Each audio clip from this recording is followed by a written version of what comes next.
और ध्यान से सुनिए, बहुत लोग इस नाम को जानते हैं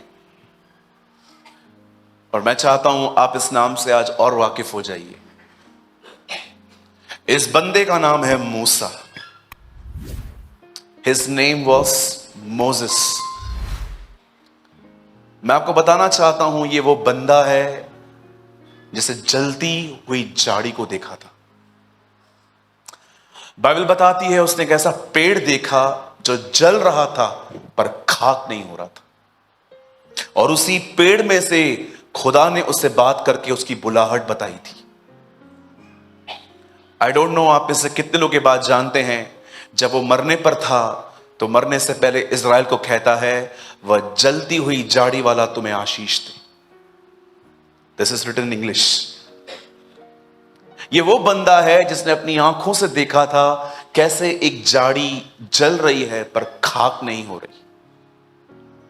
ये वही बंदा है जिसने अपनी आंखों के सामने एक समुंदर को दो भाग होते देखा था। ये वही बंदा है जिसने अपनी आंखों से देखा था कि कैसे एक बादल उनकी अगुवाई करता था। ये वही बंदा है जिसने देखा था कि कैसे चट्टान पानी देती है। ये वही बंदा है जिसकी आंखें कभी धुंधली नहीं हुई। और आप जानते हैं, इतना सब कुछ देखने के बाद भी वो संतुष्ट नहीं था। उसने परमेश्वर से कहा, मैं आपकी महिमा देखना चाहता हूं।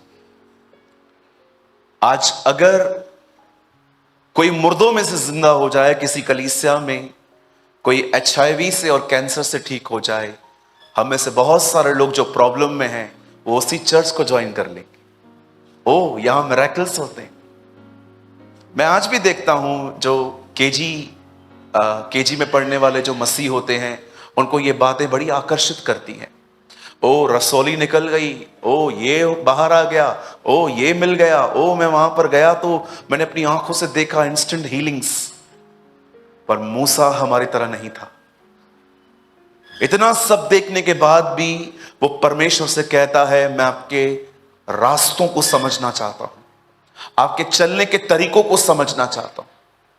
इसीलिए कलाम कहता है उसने इजराइलियों को अपने काम परंतु मूसा पर अपनी गति प्रकट की।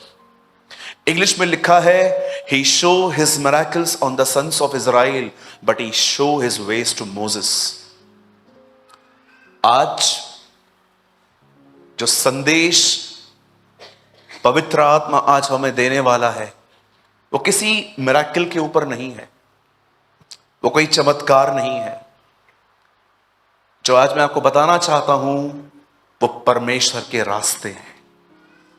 This is a way of God. और अगर आपको जीवन में कभी भी परमेश्वर का रास्ता समझ में आ जाए, उस रास्ते को पकड़ लिया करो। विश्वास कीजिए, वो रास्ते कठिन जरूर होंगे पर वो रास्ते आपको परमेश्वर की तरफ ले जाएंगे। इसीलिए यीशु मसीह अपने संदेशों में हमेशा कहते थे, सकरे मार्ग से प्रवेश कर, ताकि तुम जीवन की तरफ पहुंच पाओ, स्वर्ग की तरफ नहीं। आज मैं आपसे पूछना चाहता हूं, यहां पर जितने भी लोग हैं, क्या आपको ज्यादा इंप्रेस करता है द वेज ऑफ गॉड और मिरेकल्स ऑफ गॉड? परमेश्वर के चमत्कार या परमेश्वर के रास्ते? मैं आपको सच कहता हूं, ही इज अ मैन। आप में से किसी ने ऐसे मिरेकल नहीं देखे होंगे। हमने क्या देखा है? पेट का दर्द उतर गया, सर का दर्द उतर गया, लास्ट में लास्ट क्या देखा होगा? मुर्दों से जिंदा हुआ। इसके बाद क्या देखा होगा? पर यह वो बंदा है जिसे जलती हुई झाड़ी देखी थी। लिखता है वह झाड़ी जल रही थी पर खाक नहीं हो रही थी। उसी झाड़ी में से उसे आवाज आई थी, मूसा, हे मूसा, मेरे लोगों को बचाने के लिए जा।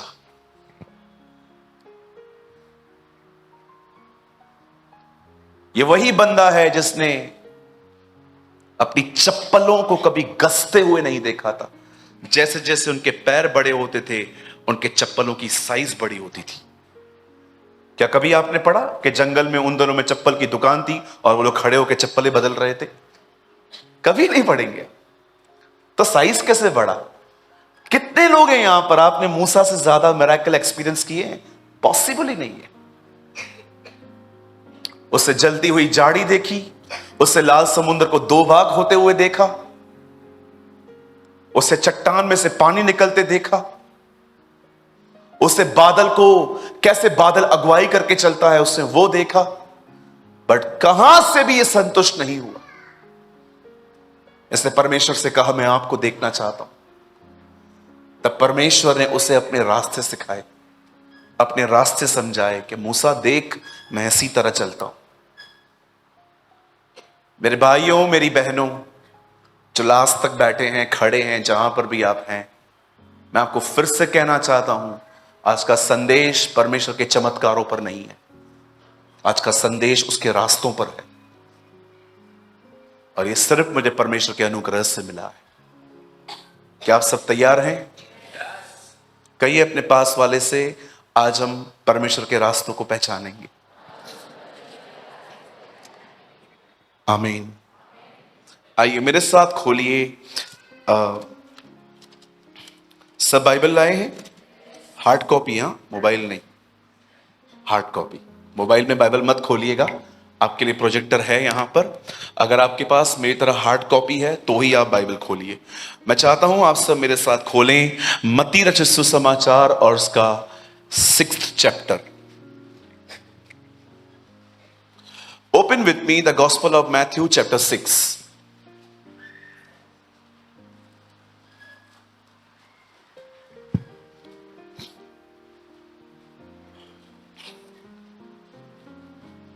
मत्ती रचित सुसमाचार और उसका 6वां अध्याय, और ब्रदर लगाइएगा 6:16।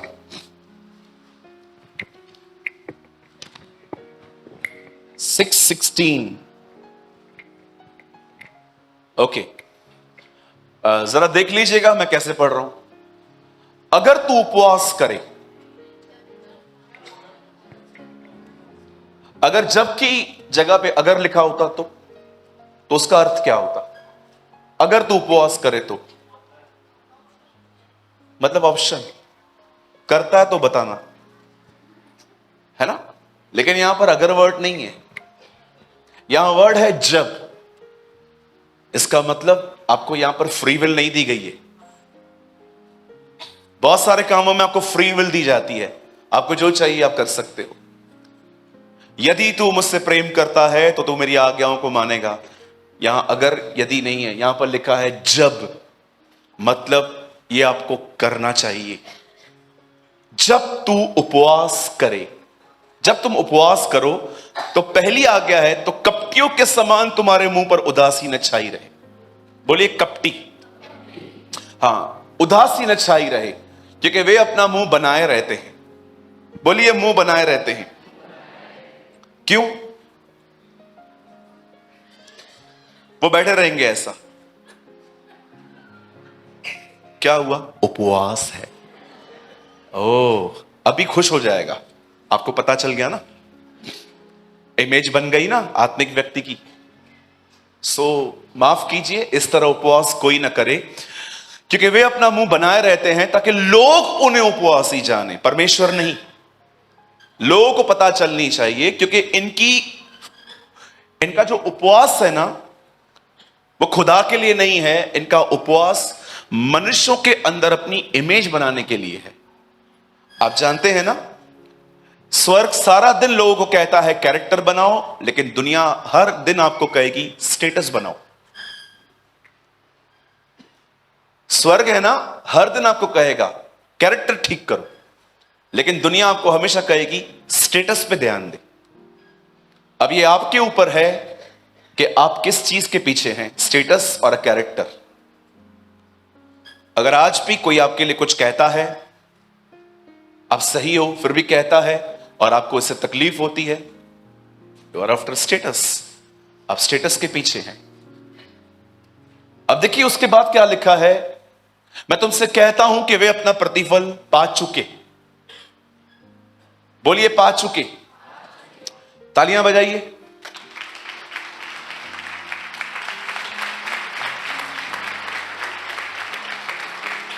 बस, जो लोग लोगों को दिखाने के लिए उपवास करते हैं, यही आपका प्रतिफल है। खाली तालियां। आपको क्या लगा मैं आपको अपने लिए बोल रहा हूं बजाने के लिए? आपने किसी को उपवास करते देखा और आपने उसके लिए आपका प्रतिफल मिल गया। आपको यही आपका प्रतिफल है। ऊपर आपके लिए कुछ नहीं है। ठेंगा, थम्स अप। बोलिए अपने बाजू वाले को, ऊपर कुछ नहीं है। हाँ, ऊपर जाएंगे, जिब्राइल को बोलेंगे भैया 40 डेज फास्टिंग की थी। जिब्राइल एक स्वर्गदूत को बोलेगा थम्स अप दे उसको, ये लो पियो। थम अप हो गया ना उपवास। तुमने किया लोगों को दिखाने के लिए, फिर भी तुम्हारी इज्जत की, थम्स अप पिलाई। हाँ, तो ऐसे उपवास नहीं करना है। सबसे पहले बोलो, ऐसे नहीं करना है। हमारा खुदा बड़ा यूनिक है। इससे पहले कि वो आपको बताए कैसे करना है, उससे पहले वो ये सिखाता है कैसे नहीं करना है। ठीक है? कुछ कुछ लोग हैं ना, 40 डेज की फास्टिंग करते हैं ना, फिर एक दूसरे को फोन करते हैं, आपका कोई प्रेयर रिक्वेस्ट है क्या? मैं 40 दिन के फास्टिंग में हूं। हाँ, एक रिक्वेस्ट है क्या? फिर किसी को मत बताना। आप क्यों बताते हैं मुझे बताइए। जानबूझ के क्यों बताते हैं? जब आपके सामने कुछ परोसा जा रहा है तब बताइए ना, नहीं खाऊंगा। हम लोग आ रहे थे तो ब्रदर्स लोग कहां रुके थे, कुछ लोग खा रहे थे, कुछ लोग नहीं खा रहे थे। किसने मुझे भी ऑफर किया, ब्रदर आप खाओगे? तो मैंने उनको कहा नहीं ब्रदर, आज मेरा उपवास है। ये शो ऑफ नहीं है, ये डिफेंस है। इसको शो ऑफ नहीं कहते। खाने से बेस्ट है मैं बता दूं। कभी कभी लोग हैं ना, बहुत कंडेम करते हैं खुद को। अरे मैंने बता दिया, अरे मैंने बता दिया, मैंने बता दिया, मैंने बता दिया। अरे ये बताना नहीं है, ये बचाना है। Hallelujah, praise the Lord. कितने लोग को थोड़ी ज्योति मिल रही है? हाँ, ये तो बात सही है यार।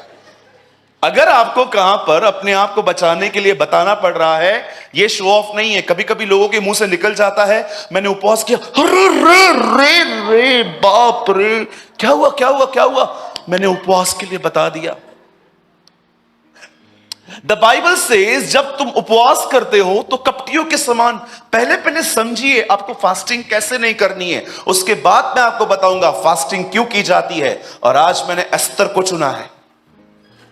मैं आपको एस्तर की किताब में से बताऊंगा हाउ टू फास्ट। फास्टिंग है क्या? अब देखो नेक्स्ट वर्ड में वो बताता है एक्चुअली उपवास क्या है।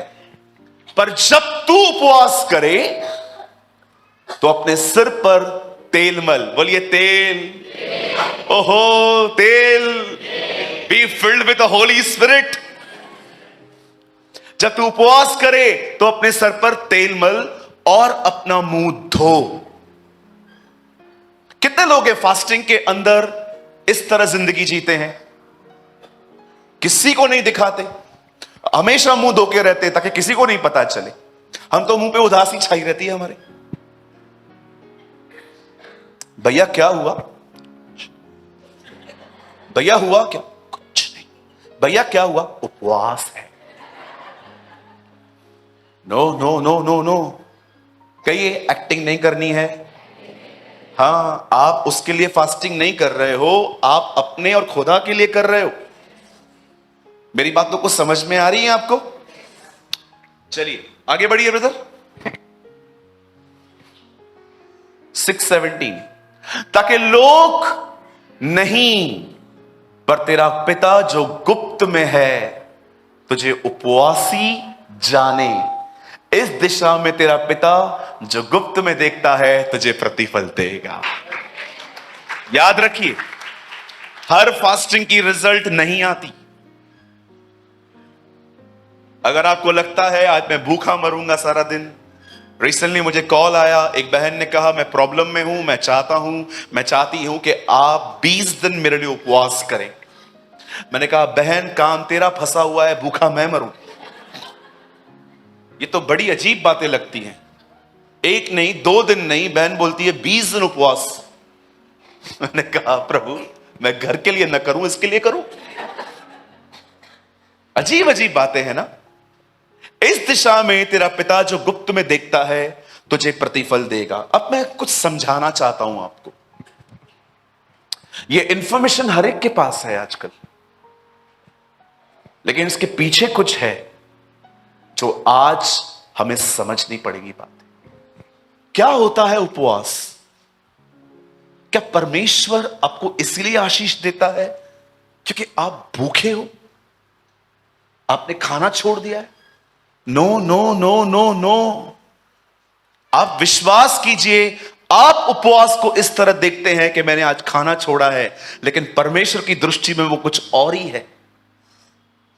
और मैं चाहता हूं आप आज इसको समझो। बिलीव मी, आज के वचन के बाद आप हर हफ्ते फास्टिंग करोगे। बोलिए आमीन। कहिए प्रभु मुझे फास्ट रखने में हेल्प कर, यीशु के नाम में, आमीन। आइए मैं चाहता हूं आप सब सामने देखें। अब बाइबल बताती है आज से बहुत साल पहले एक राजा था जिसका नाम था शरिष्य। वचन कहता है वो 127 प्रांतों पर राज्य करता था, और उसकी जो वाइफ थी, जो रानी थी, उसका नाम था वश्ती। कलाम कहता है कि राजा ने एक दिन ये डिक्लेयर किया कि मैंने एक बहुत बड़ी जिनावर दी है, मैंने एक बहुत बड़ी पार्टी दी है, जितने भी लोग मेरे प्रांतों में काम करते हैं, जो भी मेरे को वर्कर हैं, सब दरबार में आओ। बाइबल बताती है ये पार्टी 180 दिन चली थी, 180 डेज। हमारे घरों के अंदर पार्टी हाफ डे चलती होगी, नाइट पे चलती होगी, लेकिन यहां पर कलाम कहता है वह पार्टी 180 दिन चली।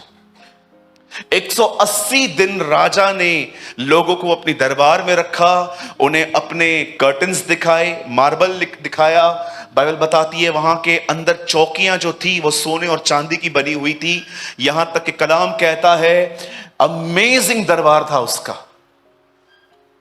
बड़े ध्यान से सुनिए, जब राजा ने लोगों को अपनी दरबार में बुलाया सिर्फ अपना वैभव और अपनी वेल्थ को दिखाने के लिए, बाइबल बताती है उन्हीं दिनों में जब राजा ने बहुत ज्यादा ड्रिंक कर ली थी, राजा ने अपने प्रधानों को, अपने लोगों को कहा जाओ वश्ती को ले आओ। वश्ती ने बहनों को अलग से पार्टी दी थी, वो अलग रूम में थे, बॉयज अलग रूम में थे। आपको पता है इतनी डिटेल्स है वहां पर, आप पढ़ के देखिएगा। अगर आपको टाइम मिलता है ना, ये पूरा हफ्ता एस्थर की किताब पढ़ो, पूरा हफ्ता। मैंने आज खुद सुबह से लेकर अब तक 4 बार पढ़ी है, 4 टाइम्स मैंने वो किताब पढ़ी है। हर बार जब मैं उसे पढ़ रहा था मैं कुछ नया समझ रहा था। हर बार मैं जब उसे पढ़ रहा था मुझे कुछ न्यू चीजें लर्न करने को मिल रही थी। मुझे इतना मजा आ रहा था, मुझे लग रहा था प्रभु काश ये किताब नए नियम में होती ताकि और भी लोग पढ़ पाते। क्योंकि आप जानते होंगे बहुत सारे लोग पुराने नियम को स्टार्ट तो करते हैं, वो उत्पत्ति पढ़ लेते हैं, उसके बाद वो निर्गमन पढ़ लेते हैं, लेकिन लेवी व्यवस्था तक आते आते लोग बाइबल पढ़ना बंद कर देते। अरे बाप रे, ये कैसी किताब है भाई, जिल्ली निकाल के रख, गुर्दा निकाल के रख, मटन निकाल के रख, ये अलग कर, ये अलग कर। इतनी रिपीटेशन है, कई लोग है ना जब पढ़ते हैं ना उनको पेट में दर्द होना स्टार्ट हो जाता है। बाप रे ये तो बड़ी कठिन है। फिर हम लोग कहते हैं कुछ और भी है क्या पढ़ने के लिए, फिर हम सीधा जंप मारते हैं नए नियम। और कभी कभी तो लोग नए नियम के पहले चैप्टर को ही पढ़ के बंद कर देते। इब्राहिम से इसहाक, इसहाक से याकूब, याकूब से ये, इससे ये क्या है? ये बाइबल है क्या है?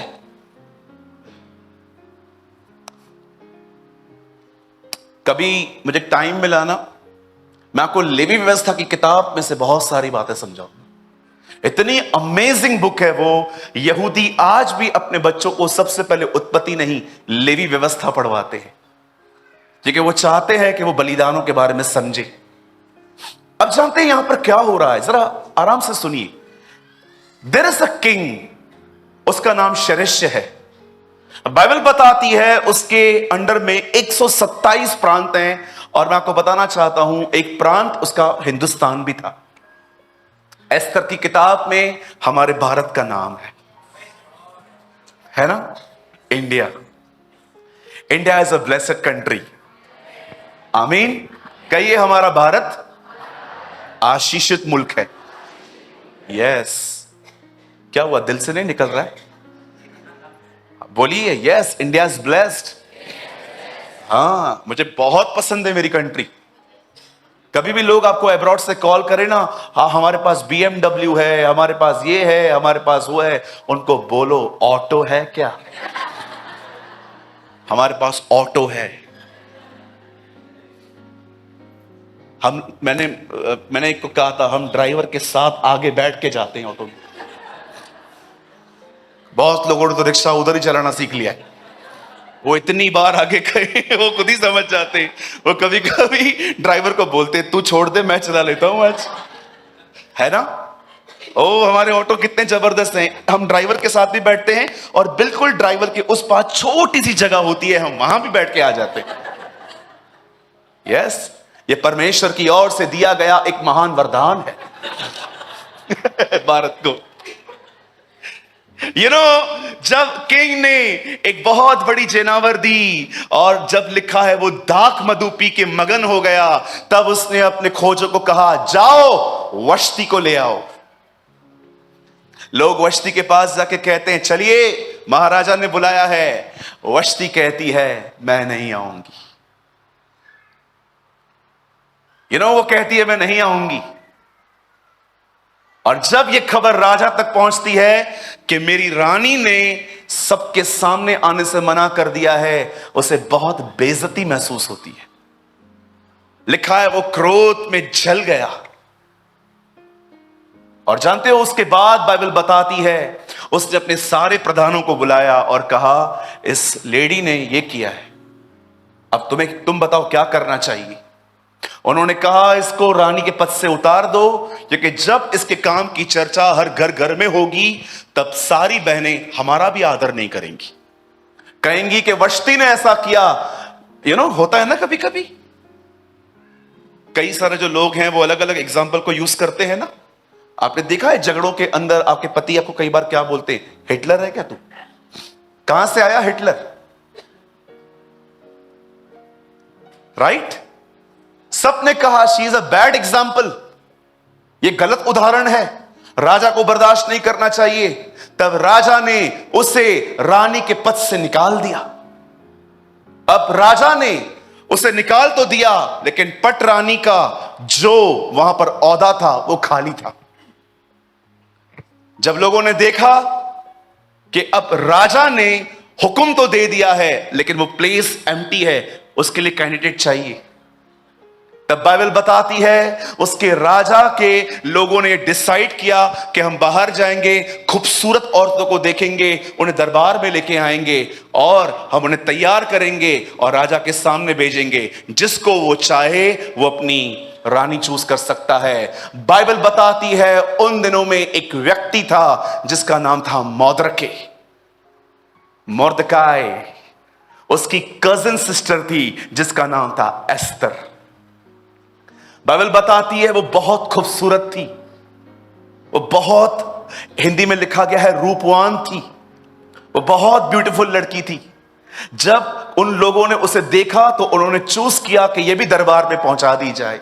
और जब एस्तर वहां के दरबार में पहुंचा दी गई, 12 महीने तक एस्तर को सजाया गया। 6 महीने पहले उसके पूरे बदन के लिए एक ऑयल दिया गया, उसके बाद कुछ और चीजें उसके लिए दी गई। 12 महीने तक वो तैयार हुई सिर्फ एक मुलाकात के लिए। कितने लोगों को यहां पर यीशु मसीह दिख रहे हैं? कम ऑन, पूरी जिंदगी तैयार होंगे हम सिर्फ उससे मिलने के लिए। आमीन। हे यरूशलेम, तेरा राजा आ रहा है। आमीन। एस्तर की किताब में आप देख सकते हो कैसे वो 12 मंथ्स रेडी हुई थी सिर्फ एक मुलाकात के लिए। आपको पता है अगर वो उस मुलाकात में रिजेक्ट होती, वो कभी नहीं बुलाई जाती, वो कभी नहीं बुलाई जाती। 12 महीने तक उसकी फेलोशिप चेंज की गई, उसे नई सहेलियां दी गई, उसका खाना बदल दिया गया और उसके बदन के जो ऑयल्स थे वो चेंज कर दिए गए। हर दिन उसकी संगति बदली गई। गॉसिप करने वाली बहनों के बीच में नहीं, वो बहुत ही डिसेंट लड़कियों के बीच में रहना शुरू हो गई, क्योंकि इससे सामने राजा के सामने पहुंचना था। और 12 मंथ्स के बाद एक दिन उसकी बारी आई। एक प्रधान ने उसे कहा, ये डिश ले और राजा के पास चली जा। बाइबल बताती है एस्तर सज के संवर के राजा के सामने जाती है और अपनी डिश को प्रेजेंट करती है। जब राजा उसके फेस को देखता है, जानते हो बाइबल क्या बताती है? और सबसे अधिक उसने एस्तर को पसंद किया। उसने एस्तर को पसंद किया, उसे अच्छी लगी, और राजा ने डिसाइड किया यही वो लड़की है जो पटरानी बनेगी। एस्तर, बाइबल बताती है, राजा के लिए वो रानी बन गई। आप जानते हो, अब जो एस्तर है वो तो दरबार में आ गई, पर अब एक सवाल है, चाचू कहां गए? मोर्दकाई कहां गया? जानते हो मोर्दकाई का क्या हुआ? अब उसकी कजन सिस्टर तो अंदर चली गई, लेकिन जानते हो मोर्दकाई का क्या हुआ? वो दरबार के बाहर एक आंगन था, वहीं बैठा करता था, वो हमेशा वहां रहता था। कजन सिस्टर अंदर है, भाई बाहर बैठा हुआ है। जानते हो एक दिन क्या हुआ? कलाम पाक कहता है, एक दिन राजा के मन में ऐसा आया कि वो अपने एक मंत्री को ऊंचा करे जिसका नाम था हमान, और उसने अपने मंत्री को एक पद दिया। उन दिनों में एक प्रथा होती थी कि जिसको भी सम्मान मिला है राजा की तरफ, वो जहां कहीं से भी पास हो, आपको झुकना पड़ेगा, आपको बाव करना पड़ेगा। मैं चाहता हूं ये लाइन आप में से हर व्यक्ति दोहराए। कहिए, बाव करना पड़ेगा, कहिए झुकना पड़ेगा। अब जानते हो राजा ने, शरिश ने हमान को ऊंचा पद दिया, और जैसे ही हमान नीचे उतरा, बाइबल बताती है मोर्दकाई सामने बैठा था। एक सब लोग ऐसे झुके हुए खड़े थे। मोर्दकाई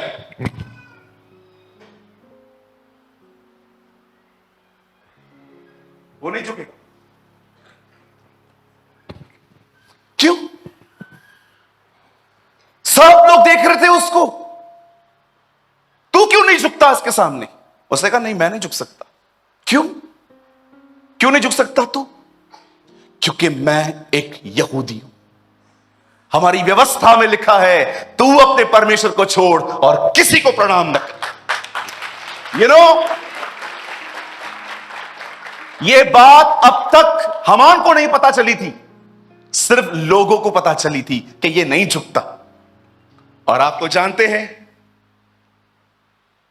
कि कैसे लोगों को जब चर्चा का विषय मिलता है तो वो कैसे बातचीत करते हैं। आखिर कुछ लोगों ने हमान को जाके बताई दिया, सुन ये तेरे सामने नहीं झुकता। लिखा है हमान अपने क्रोध पे जल गया, और उसने, जानते हो राजा को क्या कहा? हे राजा, हमारे ही बीच में एक ऐसी जाति रहती है जो हमारे कानूनों को नहीं मानती, ये हमारी तरह आराधना नहीं करते।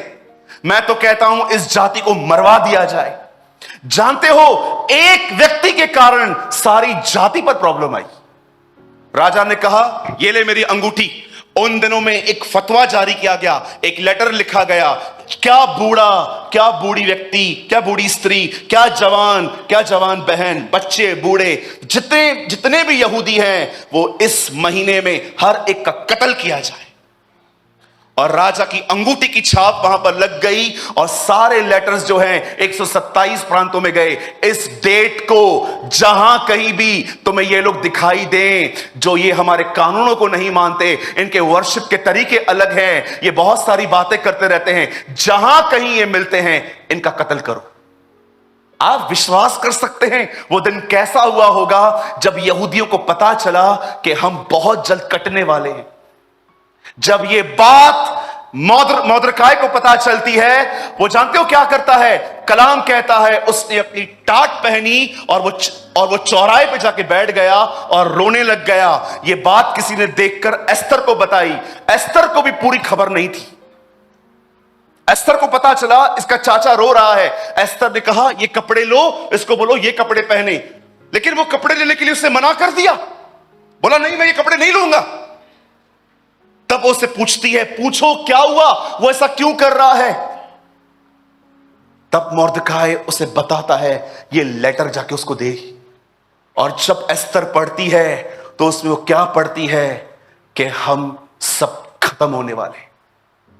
ये सब बातें जानने के बाद वो उसे दूसरा संदेश भेजता है, राजा के पास जा, हमारे लिए बात कर।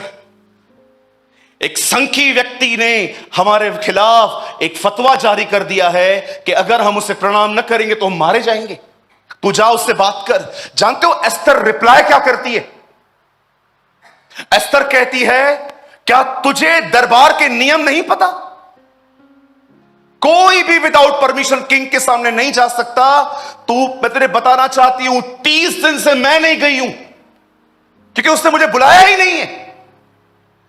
30 डेज से मैं आंगन के बाहर खड़ी हूं, मुझे बुलाया ही नहीं गया है 30 दिन से।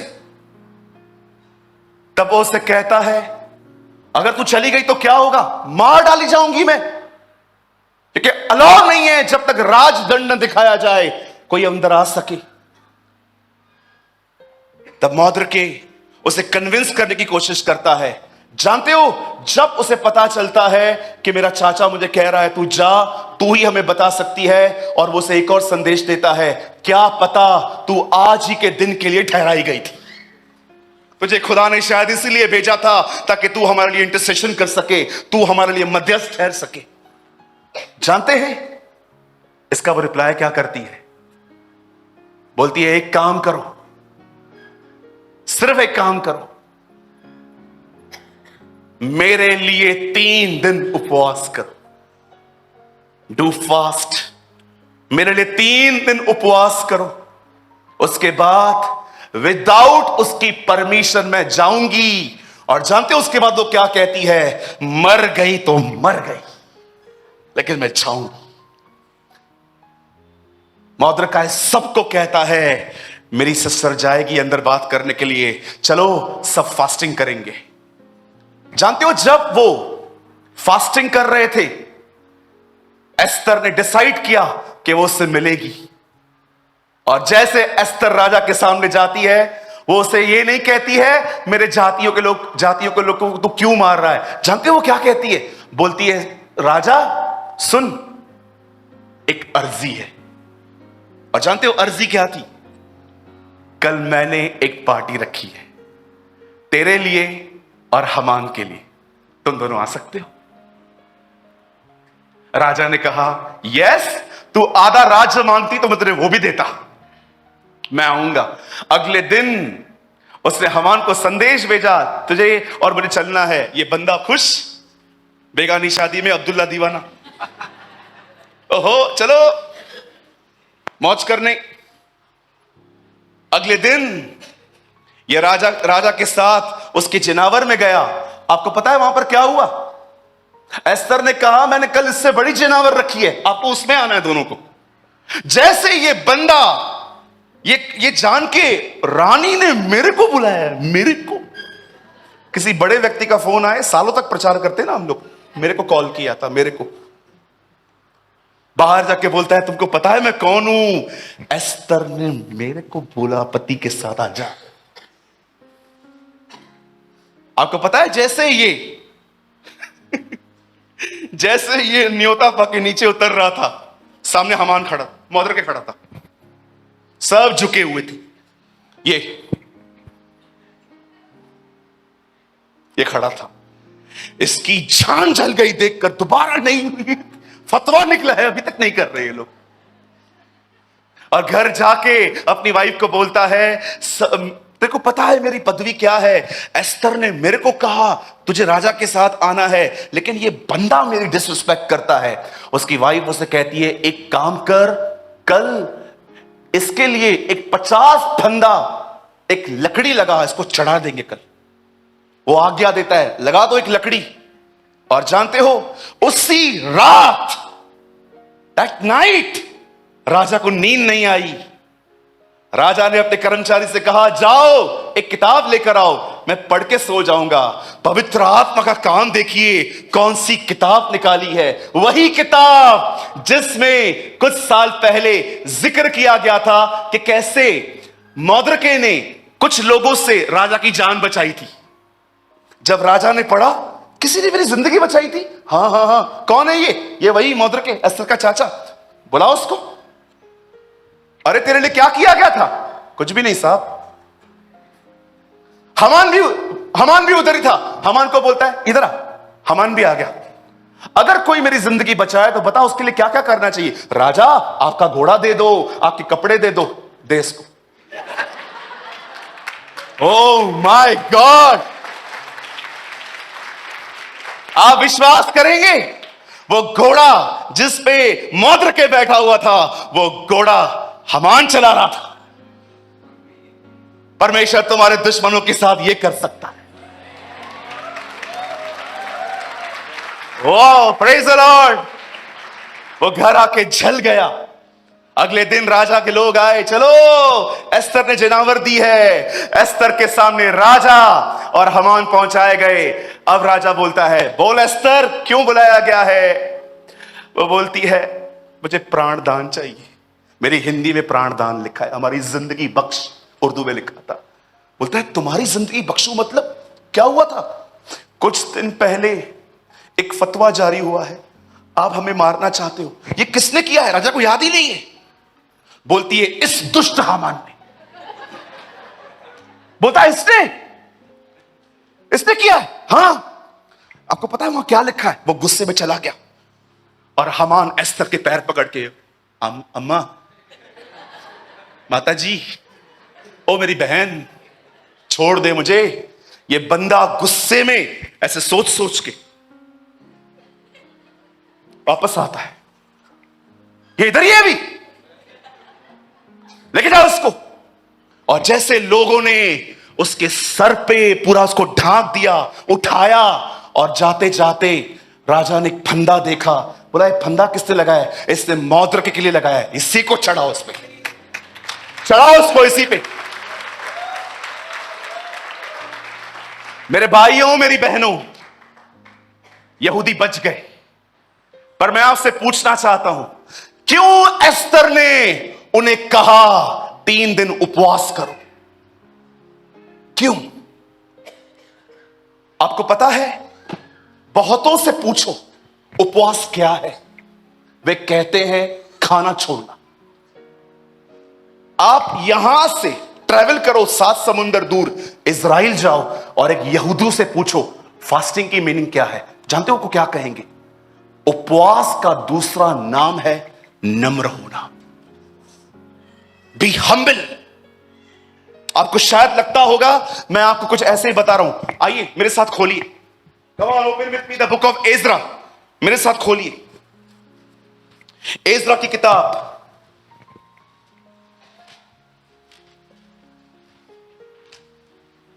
Thank you Lord. 8 अध्याय 21वां वचन। देखिए यहां क्या लिखा है, 8:21 एज्रा। आप में से कुछ लोग को नहीं मिल पाएगा क्योंकि बाइबल नहीं पढ़ते घर पे। यहां देखिए, तब मैंने वहां, या आई एम सीरियस, अभी भी बहुत लोगों को नहीं मिला होगा। जानते हो क्यों? आप देखो, आपके पेपर भी चिपके हुए रहेंगे। तब मैंने वहां अर्थात अवादा नदी के तट पर उपवास का प्रचार इस आश्रय से किया कि हम परमेश्वर के सामने दीन हो। आप जानते हो एज्रा इजरायली को कहता है उपवास रखने के द्वारा अपने आप को दीन करो। आप कहते हो मैंने उपवास में खाना छोड़ दिया है। परमेश्वर उपवास को एक नाम देता है और वो कहता है वो ये दीनता है।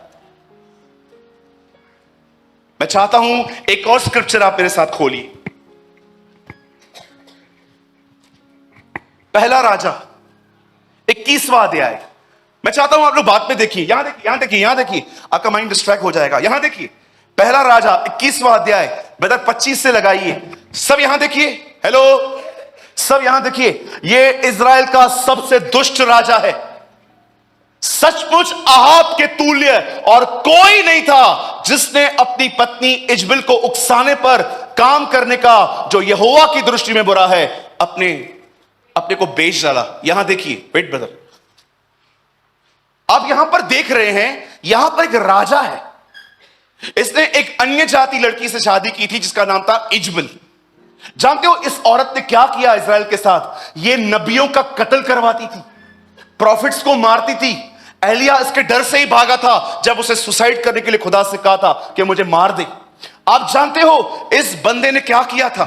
आप हैरान हो जाओगे। आज उपवास ऐसा होता है, यस ऐसे होता है। जानते हो उसने क्या किया? एक दिन इजराइलियों को बुलाया, अपनी प्रजा को बुलाया। जानते हो उनको क्या बोलता है? बोलता है तुम चाहते हो तुम्हारा घर ब्लेस्ड हो, हाँ धन्य हो, हाँ आशीषित हो, हाँ मुबारक हो, हाँ एक काम करो, अपने बच्चों को काटो, टुकड़े टुकड़े करो उनके, और नया घर बनाने से पहले फाउंडेशन में उनके टुकड़े डालो। इस राजा ने यह काम किया था। इसीलिए पवित्र आत्मा उसके बारे में लिखता है, सचमुच अहाब के तुल्य और कोई नहीं था जिसने अपनी पत्नी इजबल के उकसाने पर। अब देखिए काम यह कर रहा है पर दिमाग किसी और का है। दिमाग एक ऐसी का है जो दुष्ट आत्माओं से पजेस है। आप में से कुछ लोग इजबल को एक कैरेक्टर समझते हैं। मैं आपको बताना चाहता हूं इजबल एक दुष्ट आत्मा है। सूरज भाई कहां लिखा है? यहां देखिए। कितने लोगों ने प्रकाशित वाक्य पढ़ा है? हाथ उठाइए। एटलीस्ट वंस, एक बार। ये लड़ी मर जाएगी अभी कुछ समय के बाद। आपको पता है ना ये कैसे मरी थी? किन्नर होते हैं ना, किन्नर खोजे, उन्होंने इसको धक्का दिया था ऊपर से, ये नीचे गिर गई। लिखा है कुत्तों ने उसके खून को चाटा। और कलाम कहता है जहां इसे गाड़ा गया वहां वैश्याएं नहाती हैं आज। इजराइल के अंदर बाइबल में लिखा है जब इसे फेंक दिया गया तब ये मर गई। और लिखा है कुत्तों ने उसका खून चाटा। उसका एक कारण यह था क्योंकि कुछ समय पहले इसने नाबोत नाम के एक व्यक्ति को मारा था, उसका खून भी कुत्तों ने चाटा था। परमेश्वर ने इसका व्यवहार इसके सर पे लौटा दिया था। आप जानते हो ये लेडी अपने पति को कहती थी इजराइल के साथ ये कर।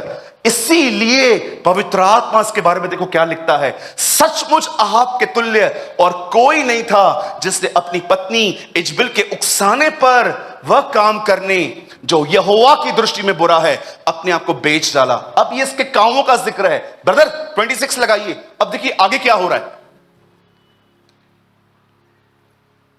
वह तो उन एमोरियों के समान जिनको यहोवा ने इजराइलियों के सामने से देश से निकाला था बहुत ही घिनौने काम करता था। अभी भी सेम बात लिखी गई है, अर्थात मूर्तों की उपासना करने लगा था। आगे एलिया के ये वचन सुनकर, अब सुनिए यहां पर, इन गुनाहों को देखकर एलिया ने इसके ऊपर जजमेंट प्रोक्लेम की थी कि परमेश्वर तुझे खत्म करेगा, तेरे परिवार को भी नाश करेगा। एलिया के ये वचन सुनकर अहाब ने अपने वस्त्र फाड़े और अपनी देह पर टाट लपेटकर उपवास और टाट ओढ़े पहनने लगा और दबे पांव चलने लगा। अब सुनिए, जब इसे पता चला कि इसका न्याय होने वाला है, इस बंदे ने डिसाइड किया कि ये उपवास करेगा। लेकिन देखो 28 में परमेश्वर के उपवास के बारे में क्या कहता है। और यहोवा का यह वचन एलिया के पास पहुंचा। अब खुदा एलिया को देखो क्या बोलता है। 29 भाई, क्या तूने देखा अहाब मेरे सामने नम्र बन गया। ऐसा कहना चाहिए ना, उसने उपवास किया। जानते हो जब आप उपवास करते हो आप परमेश्वर को यह कहते हो मेरे पास बहुत बुद्धि है, बहुत समझ है, लेकिन आज मैं उपवास करता हूं, मुझे अपने रास्तों पे कुछ विश्वास नहीं है। आई सीक यू लॉर्ड, मैं तुझे खोजूंगा। मैं हैरान हो गया। उसे यह कहना चाहिए था ना, अरे एलिया तूने देखा इसे खाना छोड़ दिया है, इसे पानी पीना छोड़ दिया है। परमेश्वर कहता है क्या तूने देखा कि अहाब मेरे सामने नम्र बन गया। कैसे? जानते हो यहूदी क्यों बचे? क्योंकि वे नम्र हुए, वे हम्बल बन गए। हमेशा याद रखिएगा, बहुत सारी दुआओं का उत्तर एक कारण से नहीं आता है, वो है घमंड। प्राइड। मैं क्यों माफ करूं, मैं क्यों बात करूं, खुद आए ना बात करने के लिए, मैं क्यों बात करूं। तुम्हारे इस गंदे एटीट्यूड के कारण तुम्हारी दुआओं के उत्तर रुके हुए हैं। इस कारण मैं आपको दिखाऊं और कुछ।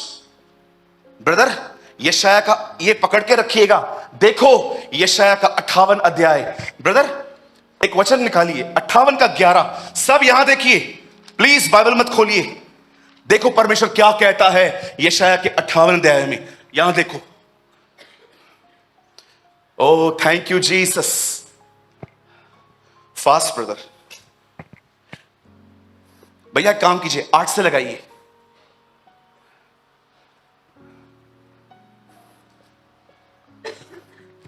ओ वर्शिप यू। और पीछे जाइए।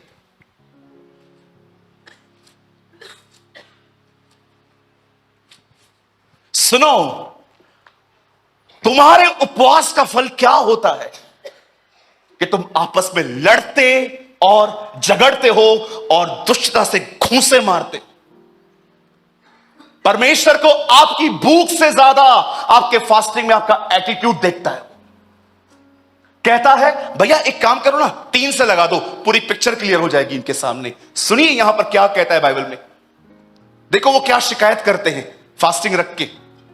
वे कहते हैं क्या कारण है, हमने तो उपवास रखा परंतु उसने हमारी सुधि नहीं ली। इस्राएल के लोग कहते हैं हम उपवास में थे पर खुदा ने हमारी उपवास में भी नहीं सुनी।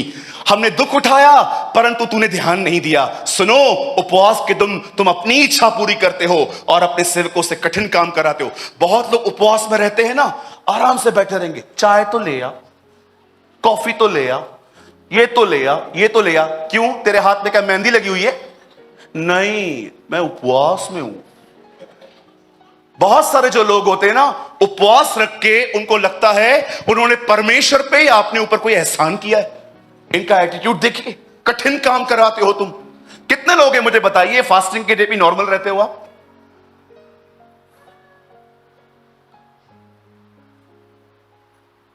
घर में पार्टी, शहर में डंडोरा। हर एक को पता रहता है हमने उपवास किया, हर एक को। पता नहीं कैसे, पता नहीं क्या। अब देखो खुदा क्या कहता है 4 में। सुनो, तुम्हारे उपवास का फल यह होता है कि तुम आपस में लड़ते और झगड़ते और दुष्टता से घूंसे मारते हो। जैसा उपवास तुम आजकल रखते हो उससे तुम्हारी प्रार्थनाएं ऊपर सुनी नहीं जाती। खुदा कहता है अगर आपके अंदर नफरतें हैं, आपके उपवास करने का कोई मतलब ही नहीं बनता।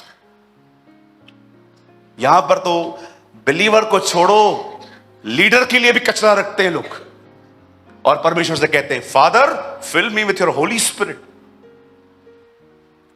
कुछ नहीं होने वाला है, सिर्फ वजन कम होगा। मैं आपसे पूछना चाहता हूं, क्या आप भी इसी तरह उपवास तो नहीं कर रहे? खुदा के सामने भूखे बैठे हैं, नफरतें लेकर, कड़वाहट लेकर। इस तरह के उपवास मत करिए। उपवास में प्रार्थना कीजिए, खुदा मेरे दिल को प्यूरिफाई कर। दाऊद की तरह कहिए मेरे दिल को नया कर, मेरे अंदर एक नई आत्मा उत्पन्न कर। कितने लोग उपवास में खुदा से सामने इस तरह जाते हैं, लॉर्ड प्यूरिफाई मी। उसने बतेशबा के साथ पाप किया और जब नातान उसके पास आया उससे अपने कपड़े फाड़े और खुदा को कहता है मेरे अंदर एक नया दिल पैदा कर, मेरे अंदर एक नई आत्मा दे, मेरे उद्धार का आनंद मुझे लौटा दे हे यहोवा। वो जानता था उसका दिल खराब हो गया। आपको पता है हमारे उपवास क्यों हैं? बच्चा चाहिए, वीजा चाहिए, बिल्डिंग बनाने में मदद कर, नौकरी दिलाने में मदद कर, ये दे वो दे। हम में से बहुत सारे लोगों की फास्टिंग सिर्फ और सिर्फ दुनिया की चीजों को पाने के लिए होती है। कितने लोग उपवास में खुदा के सामने जाते हैं और दाऊद की तरह कहते हैं प्यूरिफाई माय हार्ट, मेरे दिल को ठीक करना खुदा। कब तक मैं ऐसा रहूंगा?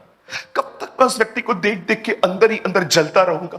कब मेरे अंदर एक डिजायर आएगी खुदा, मैं कब लोगों को साफ मन से देख पाऊंगा? कलाम कहता है प्रेरितों की काम की किताब के अंदर वे सीधे मन से भोजन करते थे। जब वो आपस में मिलते थे ना, खाना खाते थे ना, सबका मन शुद्ध होता था। वे सीधे मन से खाना खाते थे।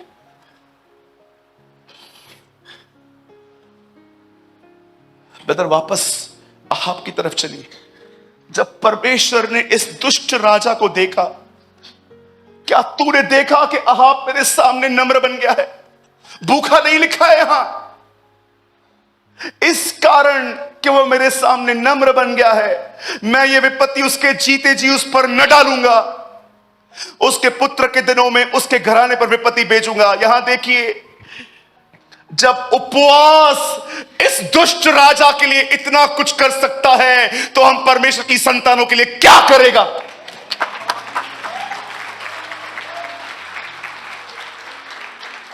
जब उपवास इन दुष्ट राजाओं के लिए इतना कुछ कर सकता है, तो अगर हम अपना खाना छोड़ें और अपनी बुद्धि को साइड में रखें और उसके रास्तों को ढूंढें, वो हमारे लिए क्या करेगा? उपवास सिर्फ खाना छोड़ना नहीं होता। जब आप उपवास करते हो ना, आप परमेश्वर को कहते हो, प्रभु मैं अपने सारे तौर तरीके साइड में रखता हूं, मैं आपकी तरफ देखता हूं, मैं अपने छुटकारे के लिए आपको देखता हूं। इसीलिए यहोशापात ने, परमेश्वर का वचन कहता है, उनसे उपवास करवाया, खुदा ने उन्हें बचाया। अरे यहां तो इंसान नहीं करते, पढ़ के देखिए, नीनवे नगर में जानवरों ने उपवास किया था। मेरे से उपवास नहीं होता। क्यों नहीं होता जानते हो? क्योंकि तुम यहां तैयार नहीं हो, क्योंकि तुम यहां तैयार नहीं हो।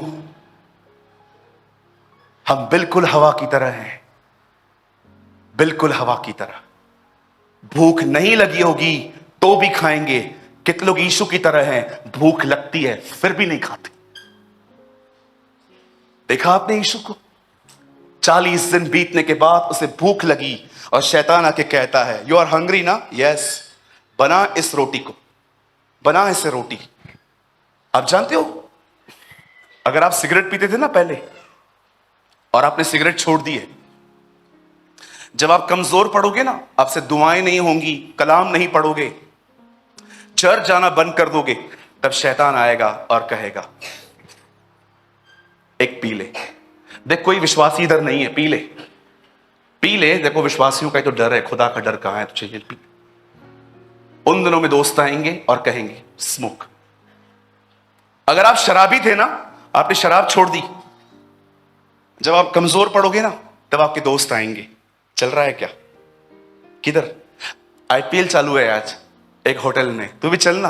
आप बैठे रहेंगे, वो लोग शराब पिएंगे, हुक्का पिएंगे, आप उनको देखते रहेंगे, आपको ख्याल आएगा कोई नहीं है, थोड़ा देर। शैतान आपकी कमजोरियां जानता है। जानते हो शैतान यीशु के पास आके ऐसा क्यों बोलता है, पत्थर को रोटी बना? क्योंकि वो जानता था ये क्रिएटर है, इसे इसी में टेम्प्ट करेंगे हम।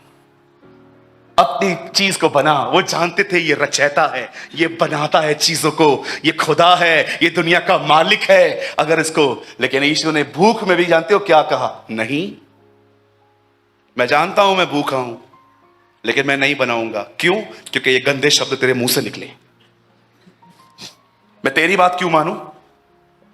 पुत्र अपने आप में कुछ नहीं करता, जब वो पिता से सुनता है वही करता है। उसने अपने कलाम में कहा।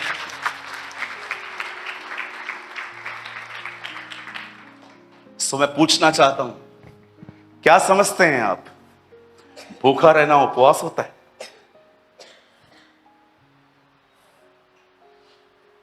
क्यों बच गई एस्तर?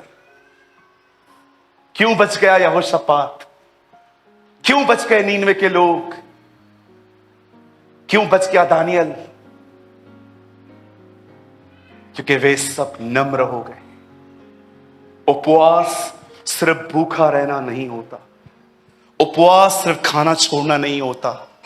उपवास की सच्ची अर्थ होती है कि आपने अपने आप को नम्र किया है। जानते हो किस तरह नम्र? एक दिन मैं एक चर्च में गया, मुझे खुदा ने कहा, यहां पर तू जितने भी लोगों को देख रहा है ना, इनमें से किसी की भी प्रेयर लाइफ 5 मिनट से ज्यादा नहीं है। सिर्फ 5 मिनट दुआ करते। महाराष्ट्र की बात बता रहा हूं। I was in Maharashtra. मैं प्रीच करने के लिए रुका, मैंने प्रचार किया। अब सेकंड सेशन भी था मेरा। वहां के पादरी साहब आए, पास्टर आए, मुझे कहते हैं, ब्रदर मेरे लोगों के लिए प्रचार करो। ये लोग है ना बहुत कमजोर हैं, बड़े मूर्ख लोग हैं बेचारे, प्रार्थना नहीं करते। मैंने कहा पास्टर ये मूर्ख नहीं है, ये आपसे बुद्धिमान लोग हैं इसलिए नहीं करते। आप जानते हो उल्टा मूर्ख प्रार्थना करता है। जानते हो कौन से लोग प्रार्थना नहीं करते? कहिए बाजू वाले को जो 1.5 सयाने हैं, कहिए अपने बाजू वाले को जो 1.5 सयाने हैं। हाँ, मैं आपसे पूछना चाहता हूं, आप में से कोई बहन है यहां पर जिसको खाना बनाने बहुत अच्छा आता हो और वो खाने से पहले प्रार्थना करे? कुछ ही होंगी। हो सकता है आपको मिसल बनाना बहुत अच्छी आती हो सकता है आपको पाव भाजी बनाना अच्छी आती हो। जब आप कढ़ाई के सामने खड़े रहते हैं, कितनी बहनें दुआ करती हैं, प्रभु आप एक महान कुक हैं, आपसे कुछ साल पहले आपने लोगों को मछलियां खिलाई थी, लोगों ने आपको छोड़ के मछलियों का पीछा किया था। आई प्रे लॉर्ड, मैं दुआ करती हूं उस खाने को भी तू ब्लेस कर। आपने देखा एक दिन यीशु ने 5000 लोगों को फिश खिलाई थी, वो लोग यीशु को भूल गए, सारे लोग फिश के पीछे।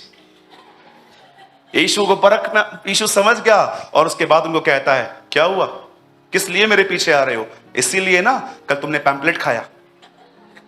हाँ नहीं प्रभु, हलवा था। इसलिए आ रहे हो ना क्योंकि तुमने कल मच्छी खाई थी, मछली खाई थी ना, फिश खाई थी ना।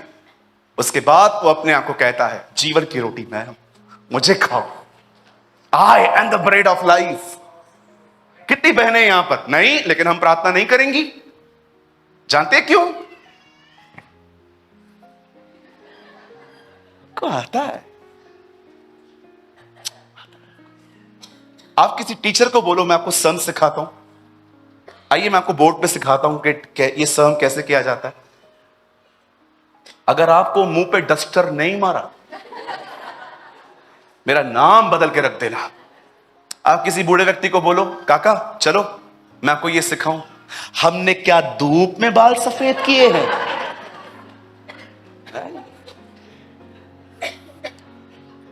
इंटेलिजेंट लोग कई बार अपने आप को हम्बल नहीं कर पाते। कई बार जो अधिक बुद्धिमान होते हैं ना, वे अपने आप को नम्र नहीं कर पाते। लेकिन इन राजाओं को देखिए, इन लोगों को देखिए, इस पूरी टीम को देखिए, ये वो लोग थे जिन्होंने अपने आप को नम्र किया था। कैसे इन्होंने अपने सारे प्लान ड्रॉप किए, उपवास में बैठ गए और परमेश्वर के रास्तों को चुना। आज मैं आपसे पूछना चाहता हूं, कितने लोग हैं यहां पर जब आपको कुछ भी नहीं समझ में आता, कौन सा कोर्स लेना है, कहां जाना है, अपने बच्चों की शादियां कहां करनी है, होम लोन कब करना है, ये कब करना है? कितने भाई बहन यहां बैठे हैं जो उपवास रखते हैं और परमेश्वर से कहते हैं, प्रभु मुझे नहीं समझ में आ रहा कुछ भी, लेकिन मैं अपने आप को आपके सामने हम्बल करता हूं, आप मुझे रास्ता दिखाएं, आप मुझे रास्ता दिखाएं। जानते हो कौन से लोग नहीं करते? मेरे को पता है, मेरे को पता है, बोलिए मेरे को पता है। हाँ मेरे को पता है, मला माहित आहे।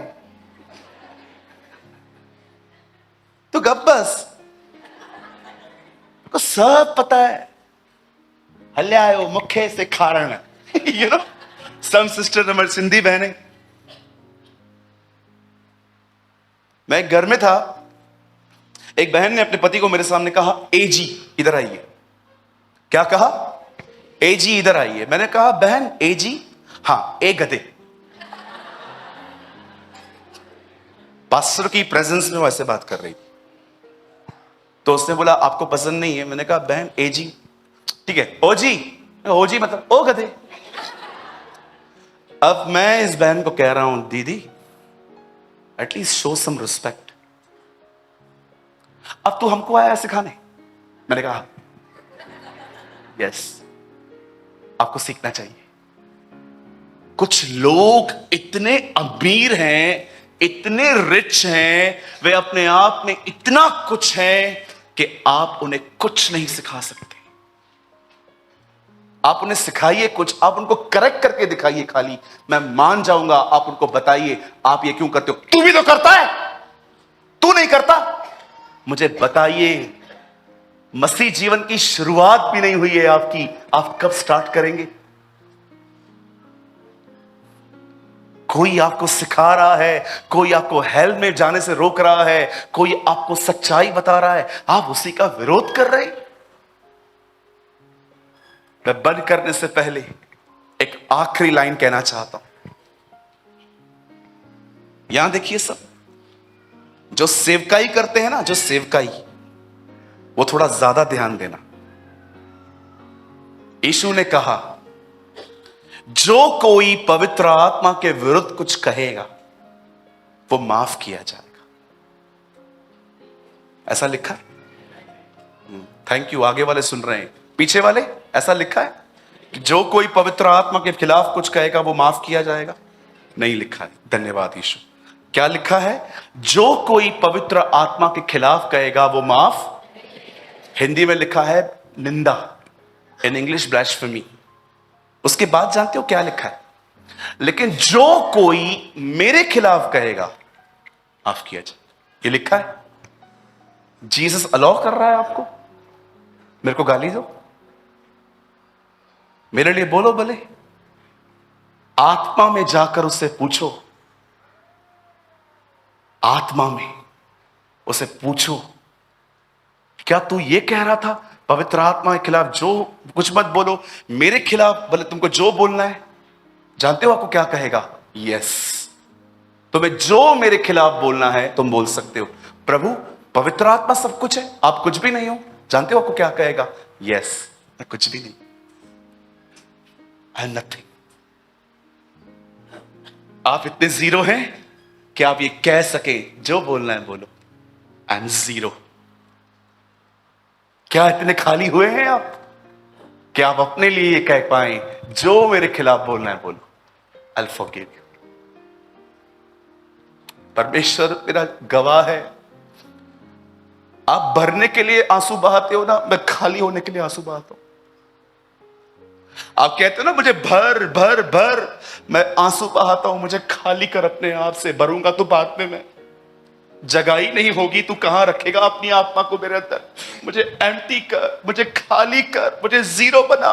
कोई मेरे लिए बोलता है खुदा, मेरा पारा ऊपर चढ़ जाता है। मैं इतना घमंडी व्यक्ति हूं, मेरे अंदर इतना कचरा भरा पड़ा है, मैं प्रभु कैसे सेवा करूं? आप में से बहुत लोग दुआ करते हैं लॉर्ड फिल मी। मैं आपके सामने कहता हूं लॉर्ड एम्प्टी मी, मुझे खाली कर। इससे पहले कि पौलुस भरा जाए, उससे पहले वो 3 साल रेगिस्तान गया खाली होने के लिए। क्या आप ऐसे हैं?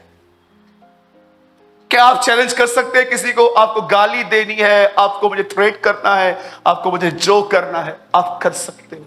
I will forgive you, I promise you. आप जो मुझे कहोगे ना, मैं किसी और को नहीं बोलूंगा।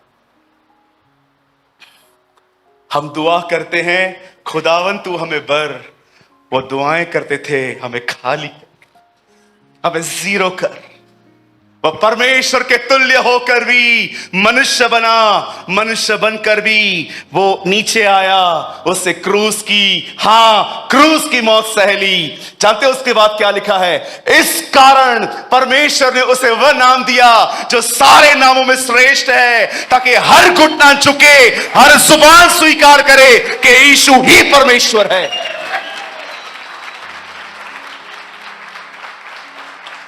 परमेश्वर ने उसे इसीलिए नहीं उठाया क्योंकि वो उसका बेटा था। परमेश्वर ने उसे इसीलिए उठाया क्योंकि वो दीन बना।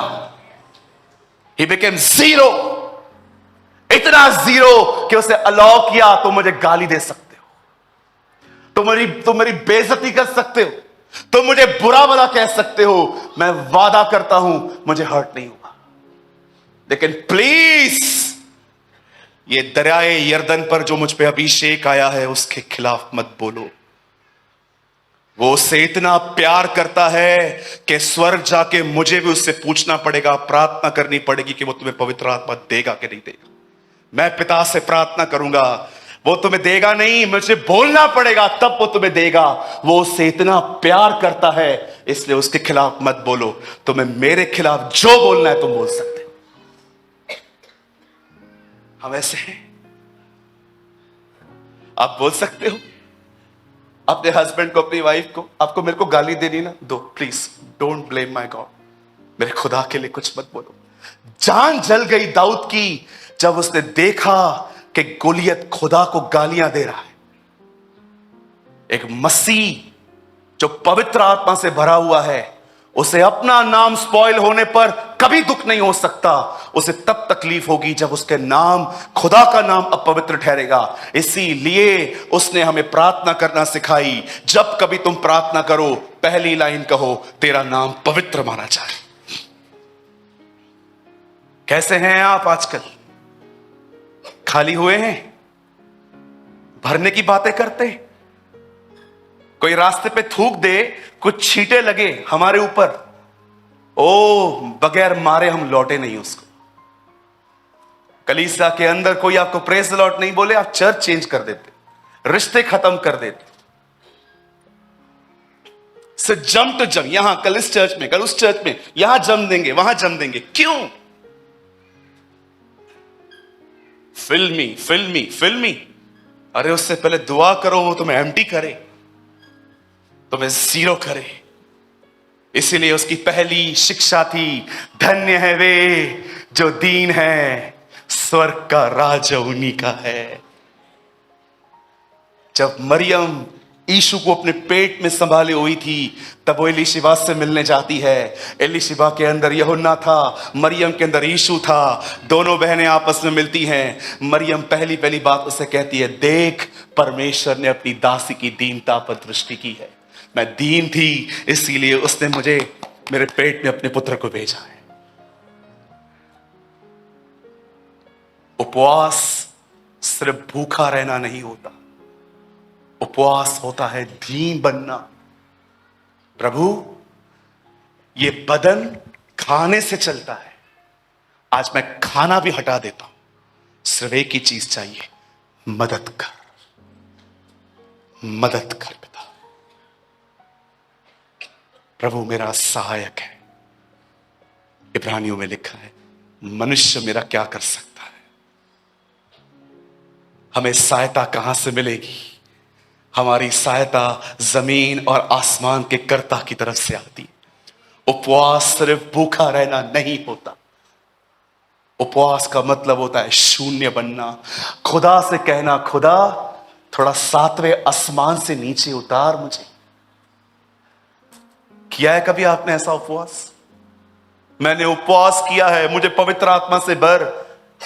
बेटा किधर रखूं? जगह नहीं दिख रही है, हर जगह तू ही तू दिख रहा है।